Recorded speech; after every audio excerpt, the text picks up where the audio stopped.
Okay, welcome everyone. We'll start the fourth part of the huddle stage. This time we're gonna have reverse pitches. So investors pitching, and we'll have a jury also asking questions. So how it works is we're gonna have 5 investors pitching. They'll each of them have 3 minutes, and afterwards we will have 2 minutes for each of them for the jury to ask any questions. We'll try to keep it on point, on time. If not, I'll kind of budge in and try to interrupt you to keep the time going. So let's start with the first pitch. Raimonds Kulbergs, welcome to the stage. You have 3 minutes to pitch yourself. Hi everyone. I thought this would be a thing of the past. Moving from a founder to a VC would spare me the nervousness of pitching on stage. So bear with me. So we are a community of startup builders who invest in the best startups of the region. I should probably get a clicker. No? I can ask to. Do I get a clicker?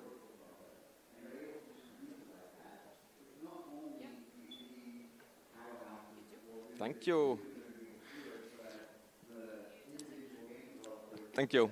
So yeah, and we were actually born a year ago at TechChill. That was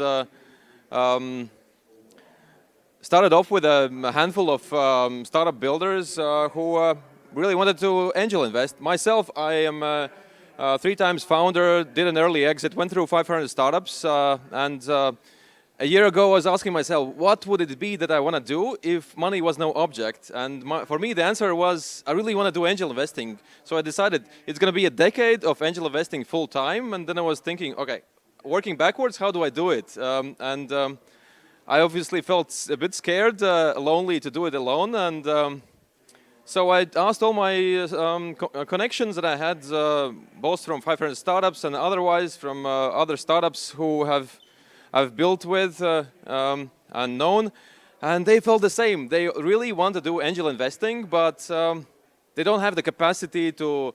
They're busy with their own thing, building their own project, but they don't have the capacity to vet deal flow, generate deal flow, do the admin with the deal related to the deal. So it made sense to centralize all of the time-consuming stuff while letting leaving to each member the fun part of deciding where do you want to put your money. So now in this year's time, we've grown to a community of 150 members from 16 countries and people who are CEOs, heads of sales, heads of marketing, product managers, PLG experts, and so on, who have built such companies as NordVPN, Vinted, Printify, Printful, Nordigen, Whimsical, Localize, Pipedrive, Bolt, Wise, PandaDoc, and also from across the pond like Dropbox, Vimeo,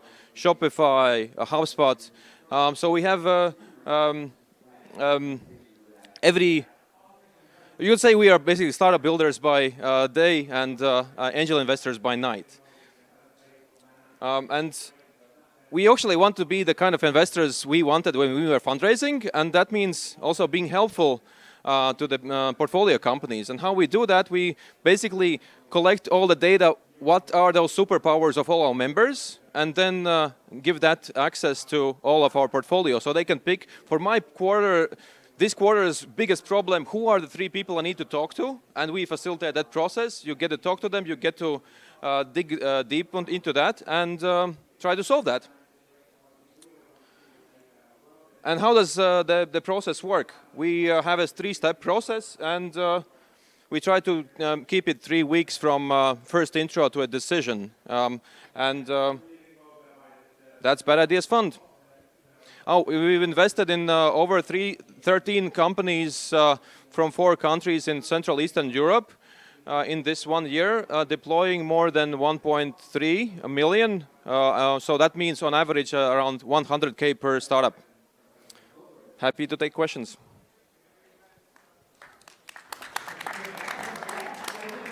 Yeah, jury, questions, Agnese? Yeah. Is it on? Oh, awesome. Thank you for the presentation. Obviously, for startups, it's crucial to have angel investors who can help them with any advice and assistance that they might need in the process. Could you give 2 specific examples how you have helped your startup portfolio startups in the process after you've invested in them? That's a good question. How we've helped our portfolio so far? Well, it first starts with a conversation. Whenever we do an interview, we try to grill them, try to poke holes. What's wrong with the startup? What are those risky points? And then at the end of that conversation, we always reserve some 10 minutes, just give candid feedback. We are taking off our investor hats, and hey, when the next time you talk to an investor, here's the things how we would probably package differently or address differently or preemptively. So that's the first point. But when they are onboarded into the community, what we try to do is we start to basically at their own pace, have them meet the right people. So for example, we did invest in a Web3 startup that is called Blockmate, doing the same that Nordigen does for banking, doing the same in Web3. So actually we had Roberts, co-founder of Nordigen, vet that, but after that deal, then when we decided to invest, he had like some 3-4 conversations where he basically was telling them, hey, here are the things you should actually be avoiding to not do the mistakes we did. Any quick question, quick answer? Yeah, very quick one. You have an investment community where you vet the startups, but do the startups also have a say which angel investors they might want to work with from your community? No, they don't get to pick which angel investors that invest. That's the beauty of it, because from the 150 strong member group, we have per deal typically 20, 25, 30 people who self-select themselves to be the biggest super fans of that portfolio company. So now they have their little financial incentive to help them to see them grow. So that's one angle. But also with all of our members, when we do the onboarding call, we set the expectation, hey, even if you haven't invested in that startup, when we reach out to you, and that is relevant to your professional background, we expect you to take at least a 30, 40-minute call and help them out. So that's basically a mentality of giving forward. Okay, thank you. Thank you, Raimonds. I had the question. We don't have time for a second question. Okay, so I'll start 2 first minutes. next time. You can start first next time. Yeah, exactly. Okay. We'll reserve your spot. Thank you, Kristaps, for understanding. All right, so welcoming to the stage, the second pitch, Gwen Sandberg, reserving the first question for Kristaps. And I need this, don't I? And we go like, great. Hi, my name is Gwen, and I'm an investor with Inventure Venture Capital. I've spent my entire career, that is to say the past 20 years, working for startups and scale-ups whose sole reason for existence was to challenge the incumbent solution. Therefore, when I felt myself being sort of drawn into the VC industry as an investor, it made perfect sense for me to join a VC who had a slightly different take on things. If my 20 years of experience has taught me anything, it's that to achieve exponentially better results, you have to have a different platform to start off with. Enter Inventure. Inventure strives to be your most trusted early-stage investor. And we work tirelessly to be by your side and to support you, our early-stage founders and challengers. We know at Inventure that your path to massive success, it doesn't actually look like this. It probably looks like this. And that's okay, because it looks like this for everybody who's trying to create a massive impact. It's just something we don't talk about that often. And that's why it's so important when you're going through these ups and downs that you have a trusted advisor by your side. Now, here's what that looks like at Inventure.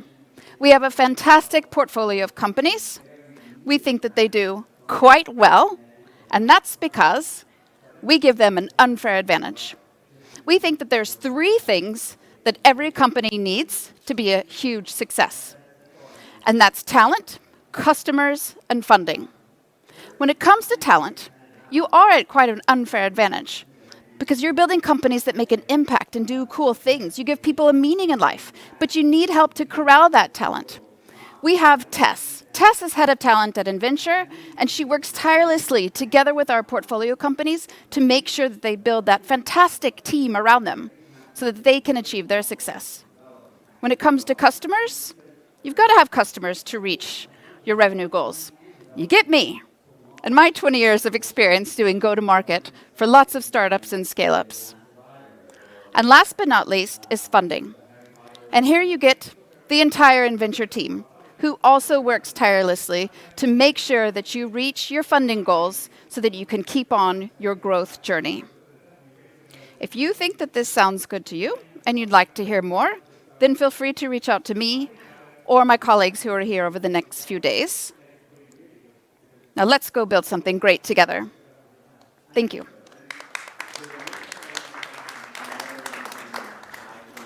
Great.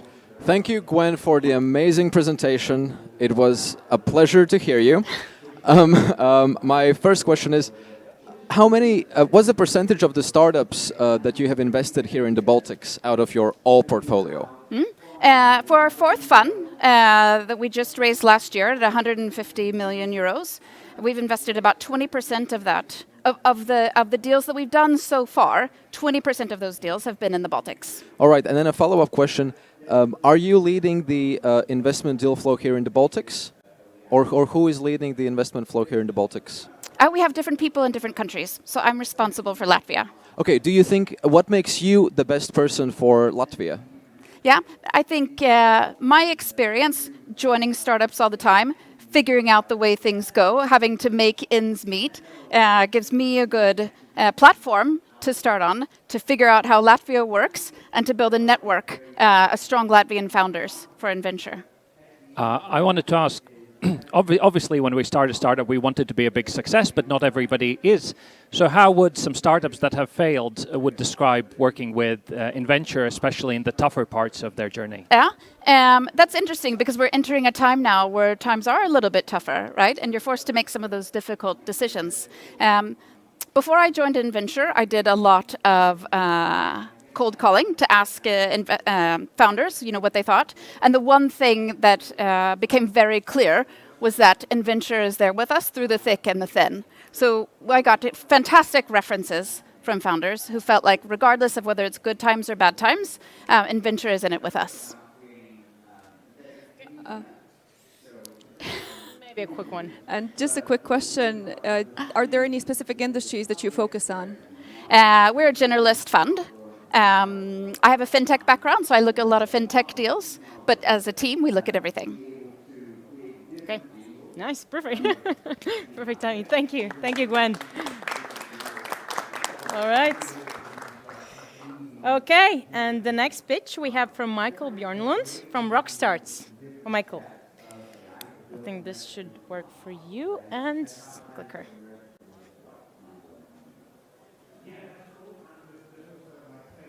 Everyone, can you hear me all right? Cool, good. Thanks for coming out. Thanks to the judges and for TechChill for having me here. I come from Rockstart, which is a international pre-seed venture fund that is domain focused, and I'll come back to which domains that those are. So my name is Michael Bjørnlund. I am the managing partner for one of those three funds that we have, which is an emerging technologies fund. I came to Rockstart 2 years ago after 20 years in corporate, the gray hair shows, and then 6 years where I was investing my own money in as an angel in startups across Europe. Then I came into Rockstart to craft the thesis of this newest fund that we launched only just about 7 months ago within emerging technologies. Rockstart is about making investments in companies that aim to make tomorrow at least a little bit better, but hopefully also a lot better. So it's what we would call responsible investing, and the purpose of us is to fund the transformation to a regenerative and sustainable future. And when I show you in a second the domains we invest in, I think that will make sense, that we really take that as a clear filter for selecting startups. We've done this for 10 years since Rockstart, 11 in fact, since Rockstart was incorporated, initially as an accelerator. We work with startups. We've invested in more than 300 startups and have therefore the deepest respect for the founder journey, for what it takes. So our values is ingrained around that. We're in it for a long term as an investor, but also very respectful for the work you guys are putting into basically devoting your life to this project. So on the left side, you see the programs we did initially as an accelerator with about 170 companies. And then we, in 2019, established the first fund, so within agri-food. That's our initial domain-focused fund. Then the next year, we launched a fund within energy and mobility. And then last year, it was the third fund in emerging technologies. In each fund, we invest in 10 companies per year for 5 years. So in total, that brings us to 30 investments per year in mainly Europe, and we also have 10 investments per year in Latin America. So these are the 3 funds, each very closely attached to several of the SDGs, and like I said, we're quite mindful around how we actually select and work with the companies to deliver a positive impact. We're headquartered in the Netherlands. I'm personally from Denmark, where I'm based with an office of about 6 people there. And then we also have this set up in Bogota in Colombia. I mentioned the 300 startups that we have been investing in so far. We've made 9 exits, some quite healthy ones too. And we're building continuously with the assets under management. And we're able to invest pre-seed tickets up to 265,000 euros. And then we can follow on invest for another 2 to 3 rounds after that to potential Series A and B rounds. So this is the Emerging Tech Fund, where I just wanted to show very briefly that we invest in 4 themes up here. Industry 4.0, digital health, smart societies, and data privacy. And we just did a call for applications, which is here. So we're making the next selection by the beginning of June for the companies that will start in our batch after the summer. So if you have anything interesting there, please contact me, and thanks for the time.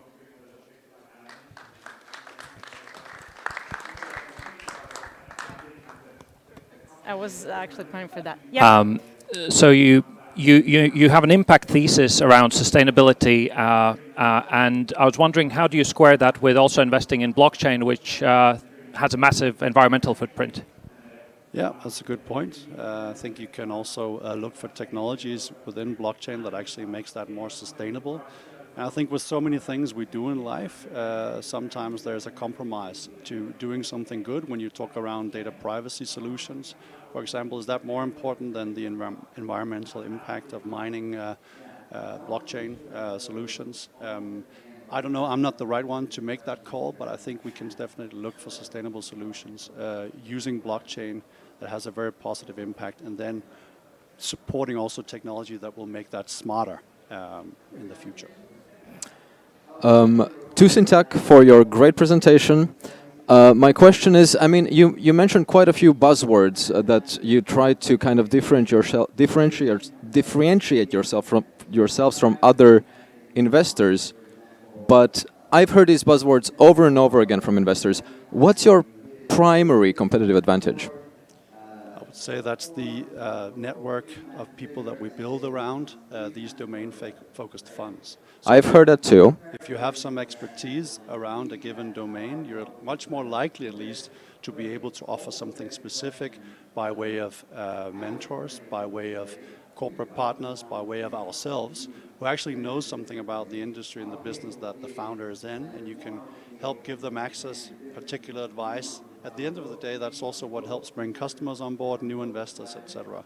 But the proof is in the pudding, right? So you got to look at the startups that have gone through it. Are they giving recommendations? Do they think it's worth it? Because it's easy to put it on slides, I agree. Yeah, I've heard these statements also from other investors. Yeah. But thanks. Sure. Okay. Thank you, Michael. Sure. Thanks.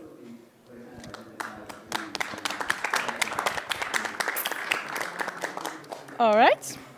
So let's move on to the fourth person pitching, Reima Linnanvirta from Trind Ventures. Welcome to the stage. this is yours. Yeah. Thank you. And hello, TechChill. How are you doing? Probably the most awesome idea to start a silent pitch with getting the audience to say hello. Hey, I'm Reima Linnanvirta, partner at Trind Ventures. At Trind, we are Estonia-based VC investing all over Europe in companies with consumer or community component. We have been in the market for a while, now investing from our second fund. Our first one, vintage 2018, has been luxury of being in some well-known companies, Jobilla, Teese, Factory. I'll highlight Ready Player Me, which raised B round from Anders and Horowitz last autumn, and of course, our Latvian star, SonarWorks. We are currently investing from our second fund, 55 million, started in last autumn, so totally fresh capital. So far, we have done 5 investments, published 3 of those. Entry tickets from 100,000 to 1 million, can follow up to 5 million. Aiming to build a portfolio between 30 and 40 startups. This is our investment thesis. I often get asked that where do you invest in, so let's break it down. European. No India, no Africa, Europe, yes. UK is Europe for us. Seed stage, no pre-seed, A, maybe, no B rounds, not that anybody's offering. Software, not hardware, not software-enabled hardware, not services, sorry. Consumer community component. B2C, of course, but also B2B. Marketplaces, platforms, network effect-based companies, companies with a product-led growth. Basically anything that the business model is relying on a lot of end users. So if you have quick sales cycles, a lot of customers, that's a fit. If you have enterprise sales to Fortune 500 companies, or God knows you're selling to government, don't do it. It's not for us. This is our team. We have 5 people here today. Ivar, if you're a crazy founder, you definitely want to talk to Ivar. He likes everybody who is crazy, maybe a bit himself. We have Lise, especially looking for consumer Generation C cases. Peter loves Web3, Metaverse, and companies with network effect. I'm the boring one, so please, legal tech, ed tech, any kind of boring tech. And of course, our old-timer, Kimmo. So if it's old-fashioned, call to Kimmo. And to make it easy, whether we are right for you, we have made a test. So instead of swiping left or right, just take a test, whether we are match, and see. And of course, there's a QR code. I hope it works. I haven't tested it. Our marketing department did it. If you want seed funding from us, seed code to test who is listening. So if you enter email address Reima plus dealflow@trind.vc, not only I will get it, but that actually skips one step in our screening process. So any founder who wants to save time, use that. Thank you. Thank you. Maybe you want to use the headphones? Yeah. Questions? Awesome. Thank you, Reim, so much for a great presentation. My question is, do any of the team members in your fund come from startups themselves? Do they have practical startup experience? So basically all of the founders have entrepreneurial experience. I would not say startups. I don't classify, for example, bank or a consultancy as a startup. But I personally built a company from 0 to 40 employees. So I knew the entrepreneurial journey. And of course, all our partners are former angel investors. So they have worked on, hands-on, with tens of companies, dozens of companies. All of them. Thanks, Reima. You almost called yourself boring at one point. You are the most entertaining presenter that we've had today. So congratulations on that. My question is, in your deal flow, do you guys make most of your decisions based on hard data, or is it more emotional? I have to say that we are boring. So we love data. And that's why we are seed stage. That's why we are not in pre-seed. In pre-seed, you need to take a lot of that gut guess. In seed stage, you already have information about customer acquisition, traction. So there's more data to make the call. But in the end of the day, no matter what the numbers are, if the team is not great, it's always a pass. So I don't say either or, it requires the both. Any other questions? We still have a bit of time. Well, now we do have a bit of time. Can you share what's the most transformational impact that you have added in terms of value add to a startup in your portfolio? So I would say, let's be honest here. 99% of the value in a startup comes from somebody else than the investor. So investor, in even best case, can add that 1%. So two things that we help. One, we use our network to help to secure the next funding. Two, we know how to scale companies with data. We can leverage the best practices from our other companies. So those two are the areas where we can help. If you want something else, go to an accelerator. All right. Thank you. Thank you. you. So much. Yeah. Oh, yeah, I have a mic. All right, so let's welcome to the stage our final person pitching, Julian von Eckartsberg from Burda Principal Investments. Welcome to the stage. So this is yours, and this is yours. Hi, everyone. Thanks for having me.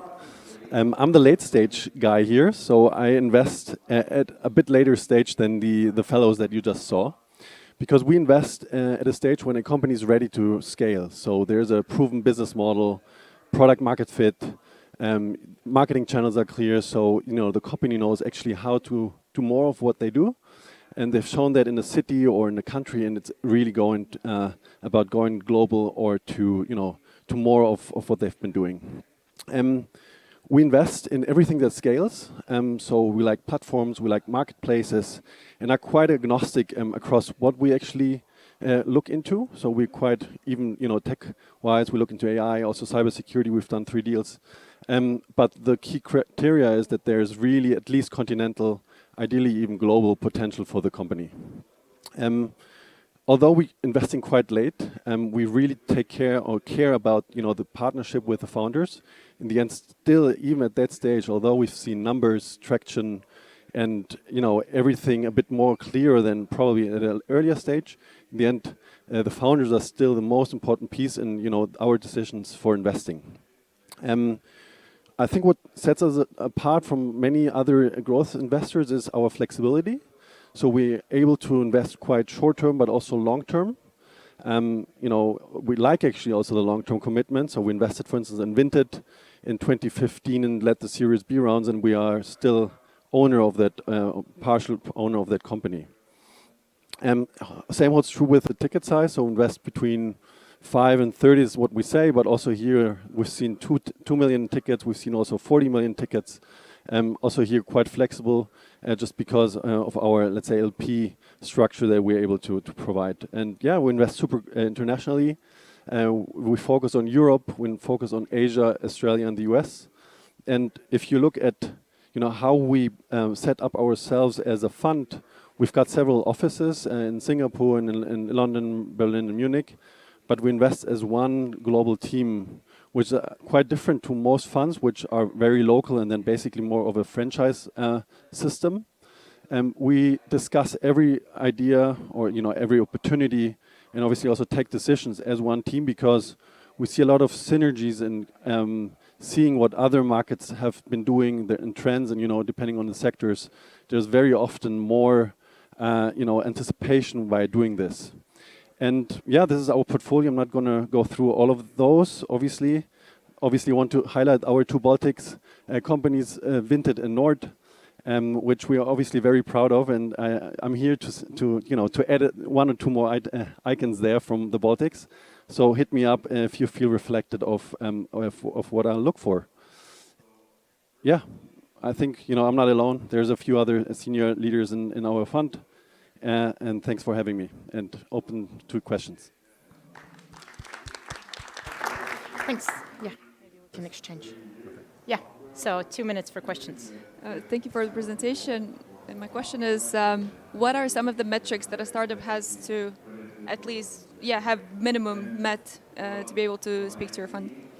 Well, so speaking is one thing, investing is the other. We like to speak early with companies, so ideally even after a seed round, for instance, because things can be very quick sometimes, and also I think there's always a fruitful discussion on what we look for at this early stage, so the company can actually take care or focus a bit more on what we would like to see. in general, we say 3 to 5 million ARR is kind of a good level of when we come in. You've made over 30 investments. How many of those have approached you? I would say very few. So it's mostly because, and that's, I guess, I always say it's rather easy to invest at my stage because there's big visibility. There's seed rounds, there's Series A rounds. You know, we talk a lot to early stage investors that obviously know a bit also what we like. And I guess mostly it's through the network that's coming up to a deal, but in a conference like this. But I would say probably 80-20. All right, I have a comment and a question. So my comment is, you probably see a lot of pitch decks day in and day out. And I don't know who made your deck, but dude, like too much information, too complicated to look at many places at the same time. So that's a tip. But comment. And then my question is, which funds would you gladly collaborate with, and which funds are a total no-go? So I think collaboration is always good. And you know, I think there's probably no fund where I would say no collaboration at all. We actually like seeing more people in a board, for instance, because more exchange, more knowledge, more, you know, people at one table discussing ideas is always fruitful. And so that's why there's no, in a sense, we don't do collaboration with, you know, fact. No beefs with any fund? No, not at all. No. Okay. Okay. Very vanilla answer. Thank you. Sure. Thanks. Thank you, Johan. So, thanks. Yeah. All right. Yeah, okay. Put this down. So, thank you to all the great pitches, and I just wanted to say a final thank you to also the jury, to Arne Stenevs from Edurio, Agnes Vaskalm from Longenesis, and Christoph Skrafte from Viggo Health, for the insightful questions and the comments. Tips or comments? Tips and comments. Yeah, so thank you for joining this this session and the pitches.